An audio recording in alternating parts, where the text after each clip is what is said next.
আসসালামু আলাইকুম। আজকের ভিডিওটি করার উদ্দেশ্য হচ্ছে আমাদের এই পার্শ্ববর্তী গ্রাম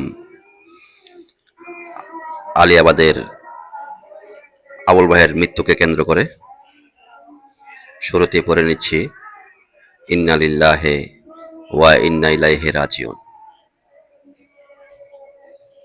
আবুল ভাই আমাদের অতি পরিচিত এবং খুবই প্রিয় একটি মানুষ। আজ ভিডিও করার উদ্দেশ্য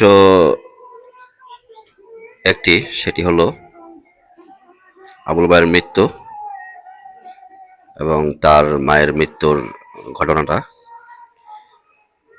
গতকালকে আবুল ভাইয়ের মৃত্যু হয়েছে রাত আনুমানিক 11:30-12টার দিকে। তার 5 দিন আগে তার মায়ের মৃত্যু হয়েছে। মায়ের মৃত্যুকে কেন্দ্র করে আবুল ভাই যে 5 দিন বা 4 দিনের যে একটি মিলাদ বা কোরআন খতম করান, সেটির প্রোগ্রাম করার জন্য সে খুবই ব্যস্ত ছিল। ভাগ্যক্রমে সে ওই রাতে একটি দুর্ঘটনায় মারা যান। আল্লাহ তাকে বেহেশত নসিব করুক। খুব কষ্ট হচ্ছে কথাটা বলতে।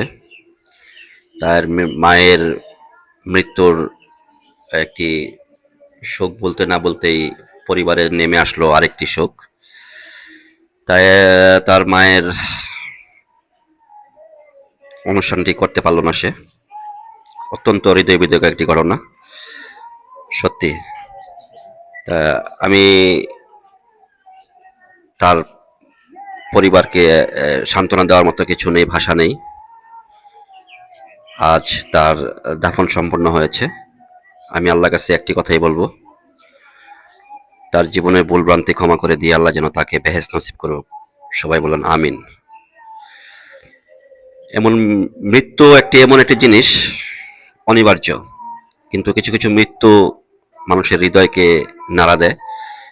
তেমনই এক মৃত্যু এই আবুল ভাইয়ের মৃত্যুটা। সত্যি একটি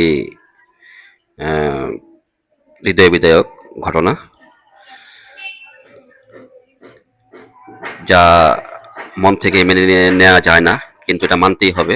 এটা আল্লাহ তাআলার একটি বিধান। পরিশেষে একটি কথা বলবো, আবুল ভাই নিঃসন্দেহে একটি ভালো মানুষ ছিল। আল্লাহ যেন তাকে ক্ষমা করে দেন, ক্ষমা করে দিয়ে তার জান্নাতের সর্বোচ্চ মাকাম দান করেন। আমিন।